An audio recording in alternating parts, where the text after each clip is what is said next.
ओम शांति। आज प्यारे मीठे बाबा की मुरली मंथन, अव्यक्त मुरली मंथन की डेट है 14 जनवरी 2024। उसकी रिवाइज कोर्स है 14 दिसंबर 1997। तो उस दिन बाबा की वाणी चली थी, तो काफ़ी अच्छी, काफ़ी प्यारी, काफ़ी वंडरफुल और धारणा युक्त मुरली है। तो बाबा ने टाइटल दिया है व्यर्थ और नेगेटिव को अवॉइड कर अवार्ड लेने के पात्र बनो। तो किसको अवॉइड करना है, हटाना है मन बुद्धि से? व्यर्थ और निगेटिव को अवॉइड कर अवार्ड लेने के पात्र बनो। तो आज बाप दादा अपने परमात्म प्यार की पात्र आत्माओं को देख रहे हैं। परमात्म प्यार आनंद में झूला है, जिस सुखदायी झूले में सदा झूलते रहते हो ना। परमात्म प्यार अनेक जन्मों के दुखों को एक सेकंड में समाप्त करने वाला है। परमात्म प्यार सर्वशक्ति संपन्न है, जो निर्बल आत्माओं को शक्तिशाली बना देता है। ऐसे श्रेष्ठ परमात्म प्यार के आप कितनी थोड़ी सी आत्माएं पात्र हो, है ना बड़ी बात। भगवान का प्यार हमें सेकंड से कहाँ ने कहाँ दे देता है, कितनी शक्ति बढ़ता है, लेकिन उस प्यार को पाने वाली कितनी थोड़ी सी आत्माएं हो। ऐसे श्रेष्ठ पात आत्माओं को बाप दादा देख देख हर्षित होते हैं।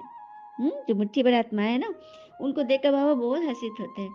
जैसे बाबा हर्षित होते हैं, वैसे बच्चे भी हर्षित होते हैं, लेकिन नंबर वार, क्योंकि सभी एक प्रकार हर्षित नहीं होते हैं, नंबर वार रैंकिंग है। बाप दादा तो हर एक बच्चे को दिल से वरदान देते हैं, सदा परमात्म प्यार के झूले में झूलने वाले अविनाशी रतन भव। क्या वरदान दिया बाबा ने? सदा परमात्म प्यार के झूले में झूलने वाली अविनाशी रतन भव। इस प्यार के झूले से मन रूपी पांव नीचे नहीं करना, क्योंकि सारे विश्व की आत्माओं से परम आत्मा के लाडले हो, प्यारे हो। सुना, प्यार रूपी झूले से बाबा कहते मन रूपी पांव को नीचे कीचड़ में मत डालना। क्योंकि सारे विश्व की आत्माओं से आप बच्चे परमात्मा के लाडले हो, प्यारे हो। तो बाप दादा यही बच्चों को दुआएं देते हैं, इसी परमात्मा प्यार में लवलीन रहो। मिल गई दुआ सबको? चलिए बाबा के प्यार में लवलीन हो जाए। सामने देखिए आपके सीलिंग पर शिव बाबा निराकार अपनी छत्र छाया, मतलब किरणों की बारिश कुछ आत्मा पर कर रहे हैं। मैं सूक्ष्मधारी शरीर धारण किए हुए बाबा से मुरली सुन रही थी, अभी बाबा मुझ पे अपनी किरणों की बरसात कर रहे हैं।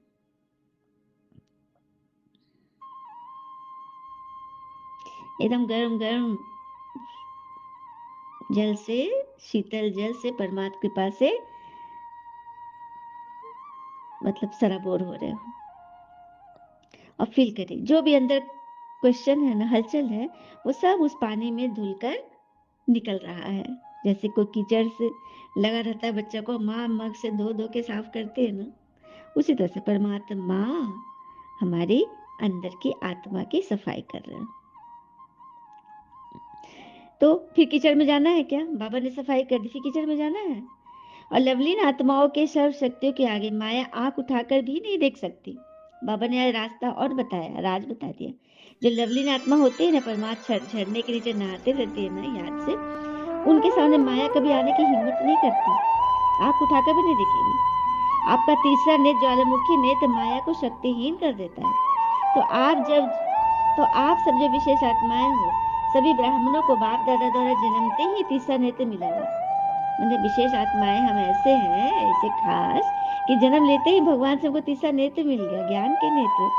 लेकिन बाबा देखते कभी कभी बच्चों का तीसरा नेत्र बहुत मेहनत कर पुरुषार्थ करते करते थक जाता है, और थकने के कारण बंद हो जाता है। माया को भी देखने की आंख बहुत दूरदर्शी वाली है, दूर से देख लेती है। अभी तो माया भी समझ गई है क्या हमारा राज गया कि गया, इसलिए माया से घबराओ, क्योंकि माया भी अब कमजोर हो गई, शक्तिहीन हो गई है। उसे पता है कि उसका राज अब जाने वाला है, कुछ सेकंड की सांसें ले रहा है, तो शक्तिहीन हो गई है, थक गई है। आप खुद कमजोरी के कारण माया का आह्वान करते हो, वह तो थक गई है, लेकिन आप आह्वान करते हो कि वह तभी वह भी चांस ले लेती है। जब बच्चे आह्वान करना छोड़े ना, क्या क्यों कैसे ऐसे वैसे में टिकना छोड़े ना, तो माया भी तो कैसे जाएगी, आ जाती है, बुलाते हैं बच्चे। अच्छा, अब बाबा का क्वेश्चन है कि मास्टर सर्वशक्तिवान हो या नहीं। ब्राह्मण बच्चों से पूछा, आप बच्चे मास्टर सर्वशक्तिवान हो या नहीं? तो सभी मास्टर सर्वशक्तिवान हो ना? कभी कभी सर्वशक्तिमान हो या सदा सर्वशक्तिमान हो, क्या हो? सभी ने कहा सदा शक्तिशाली है। तो माया को कह दे कि अभी जाओ। बाबा बोल रहे हैं, आप जब शक्तिशाली बन गए, शक्तिवान बन गए, तो क्या माया को कह दूं कि जाओ बच्चे तैयार हो गए हैं? आपको कोई नहीं बुलाएगा तुम्हें? बाबा माया को कहते हैं अभी समाप्त करो। तो माया बाबा को कहती है कि बच्चे मुझे आह्वान करते हैं, मुझे बुलाते हैं, तो मैं क्या करूं बाबा? तो बाबा क्या करे? अगर किसी प्रकार की कमजोरी चाहे मन में, चाहे वचन में, चाहे संबंध संपर्क में आती है, तो समझो माया का आह्वान किया। हाँ, तो आह्वान के वाइब्रेशन से माया को बहुत जल्दी समझ में आता है, पकड़ में आ जाती है, जल्दी पहुंच जाती है। फिर बाबा बोलते हैं अच्छा चलो, ये महा उत्सव तो बहुत अच्छा मना रहे हो, लेकिन उत्साह सदा रहे इसलिए उत्सव मना रहे हो ना? उत्साह सदा रहे इसलिए तो उत्सव मना रहे हो। हर ग्रुप में उत्सव मना रहे हैं, तो बाबा समझाते हैं कि हर वर्ष उत्सव मनाना अर्थात माया को विदाई देना। क्या बोले बाबा? हर वर्ष जो उत्सव मनाते हो ना, अर्थात माया को विदाई दे देते हो, बधाई लेते हो, विदाई देते हो। हाँ, तो सभी कह रहे हैं ना, बाप दादा खुश है, खूब मनाओ, लेकिन मनाना अर्थात बनना और बनाना। बाबा के उत्सव मनाने में कोई दिक्कत नहीं है, खूब मनाओ, लेकिन साथ साथ बनना और बनाना है। उत्सव मनाते समय अपने आप को अंडरलाइन करो, अपने आप को बराबर याद दिलाते रहो, चीटी काटते रहो कि सदा याद और सेवा के उत्साह में रहने वाली मैं एक आत्मा हूँ। क्या पापा ने अंडरलाइन कराया? सदा याद और सेवा के उत्साह में रहने वाली मैं आत्मा हूँ। बाप दादा को भी दृश्य अच्छा लगता है। ब्राह्मण जीवन का उद्देश्य तो मनाया है ना, तो ब्राह्मण तो सभी बन गए या बन रहे हैं? हम्म, बन गए बाबा। तो ब्राह्मण जन्म का उत्सव मनाने वाली आत्माएं अर्थात सदा उत्सव में रहना और औरों को भी उत्साह में लाना, यही ब्राह्मणों का ऑक्यूपेशन है।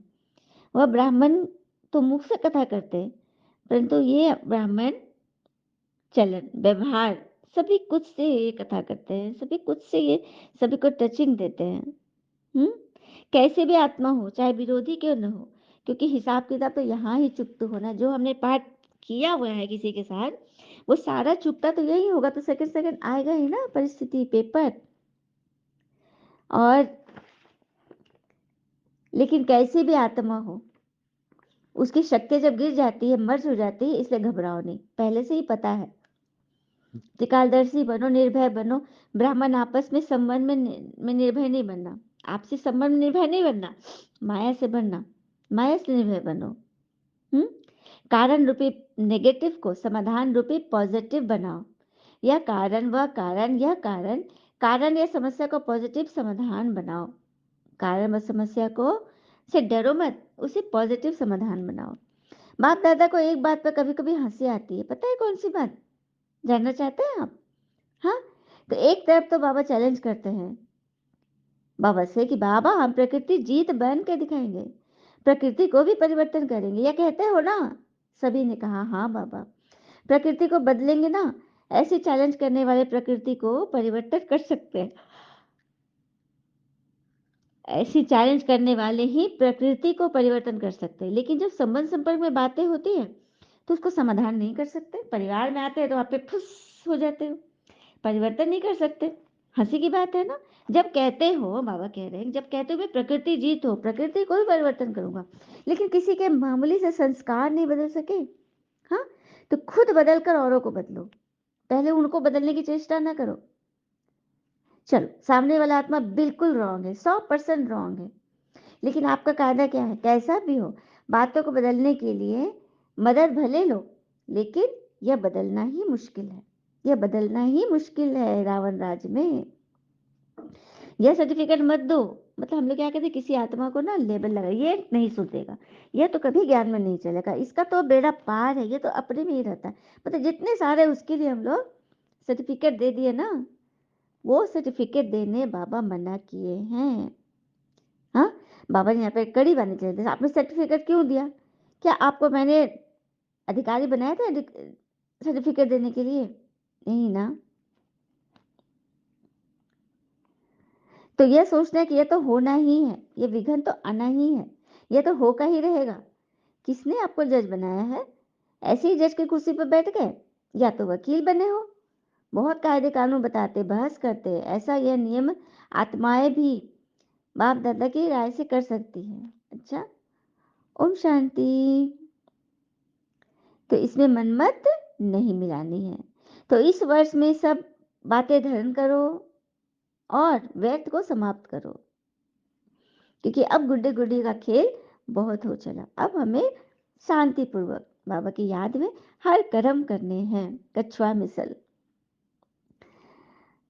जब स्वयं उत्साह में रहेंगे तो सभी को हाथ में हाथ अर्थात मन के स्नेह का हाथ में हाथ लेना चाहिए। मन के स्नेह का हाथ में हाथ, कुछ स्थूल नहीं। हाँ, मन के स्नेह का सहयोग का हाथ। स्नेह क्या नहीं कर सकता? पत्थर से भी पानी निकाल सकता है। असंभव काम भी संभव हो जाता है। असंभव ब्राह्मण डिक्शनरी में है ही नहीं, असंभव शब्द तो है ही नहीं, है ना। उत्साह वाला कभी भी किसी बात में निराश व दिल से कष्ट नहीं होता है। अच्छा, चारों ओर के परमात्म प्यार के अनुभवी सुखमय आनंद में झूले में झूलने वाली लवली आत्माओं को सदा दृढ़ संकल्प बना रहे, इसके लिए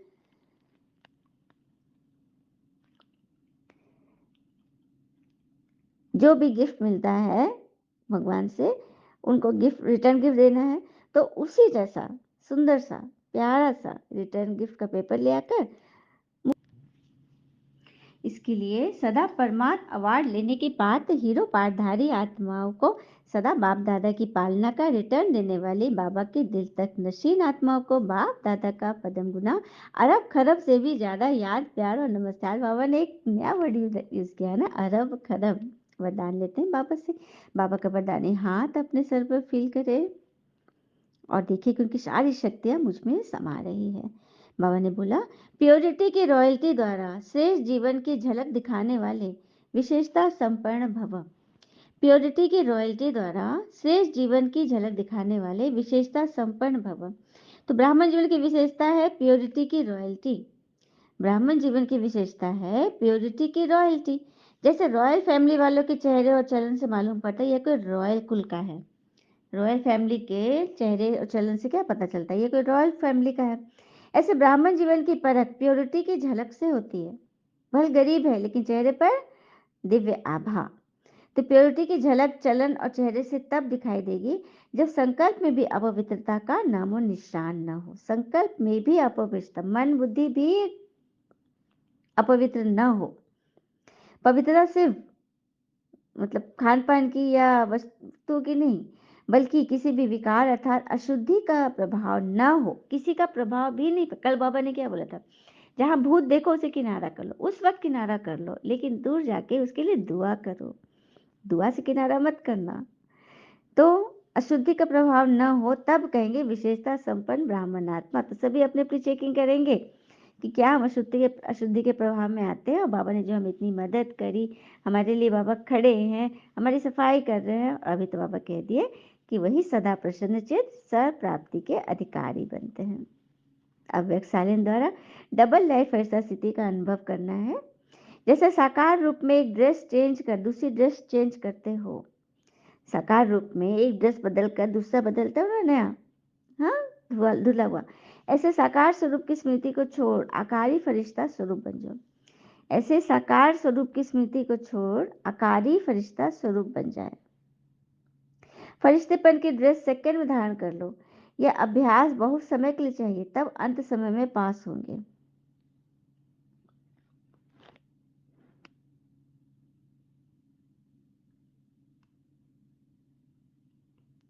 अंत समय में यही पास करेगा। तो फरिश्तेपन की ड्रेस सेकंड में धारण करो, यही अभ्यास हमें अंत समय पास करेगा। पास विद ऑनर बनना है ना सभी को, खुद भी पास हो और अनेकों को पास होने की ये विधि, ये ज्ञान मुरली सुनाते जाओ सुनाते जाओ। अच्छा, ओम शांति। शुक्र मीठे बाबा। बाबा के प्यारे प्यारे बच्चे, आप सबका जीवन सदैव शुभ हो। ओम